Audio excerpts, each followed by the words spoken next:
৫ August Awami League সরকারের পতন অনিবার্য ছিল বলে মন্তব্য করেছেন বর্ষিয়ান রাজনীতিবিদ টাঙ্গাইল ৪ আসনের সাবেক এমপি আব্দুল লতিফ সিদ্দিকী।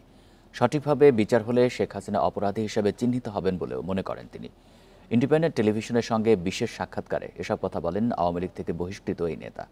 অন্তর্বর্তী সরকারের কার্যক্রম নিয়েও সংশয় জানান এই রাজনীতিবিদ।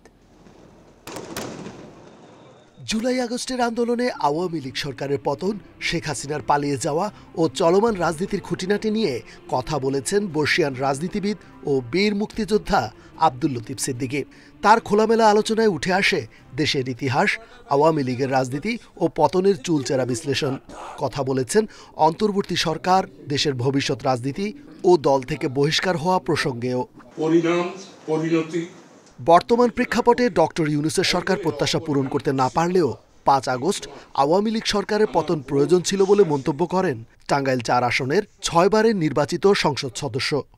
রাষ্ট্র ব্যবস্থায় আজকে যেমন অস্থিরতা মনে হচ্ছে, ইতিহাসেও হয়তো একদিন প্রমাণ হবে ৫ আগস্টের প্রয়োজন ছিল। এটা বিপ্লবও নয়, বিদ্রোহও নয়, গণ অভ্যুত্থানও নয়, গণবিস্ফোরণ। এই গণবিস্ফোরণের প্রয়োজন ছিল। এ সময় আলোচনায় উঠে আসে হাসিনা সরকারের পতন ও ভারতে পালিয়ে যাওয়া প্রসঙ্গেও। হত্যা, অমুক-তমুক মামলা করতেছে, এটা তো রাজনৈতিক প্রতিহিংসা বা একটা রাজনৈতিক কালচার। পরাজিতকে সবাই পদদলিত করতে চায়, কিন্তু সঠিকভাবে বিচার করলে সে অপরাধী সাব্যস্ত হবে। তার ইচ্ছায় হোক অনিচ্ছায় হোক, গণবিস্ফোরণের মুখে দেশত্যাগ করতে হয়।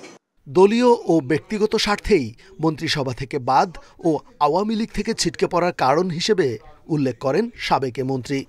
যারা সংগঠনের নিয়ন্ত্রণকারী ছিল, তাদের স্বার্থের হানি করবো তারা মনে করেছে, তারা আমাকে বহিষ্কার করেছে। তাই ওনার আশপাশে যত জঞ্জাল তৈরি হয়েছে, উনি তার দ্বারা আবর্জনার নিচে পচে গেছেন।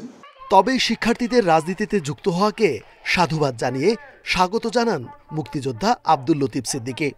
আমি আনন্দময় মানুষ, আমি আশাবাদী মানুষ। রেজওয়ানুল হক, ইন্ডিপেন্ডেন্ট নিউজ, ঢাকা।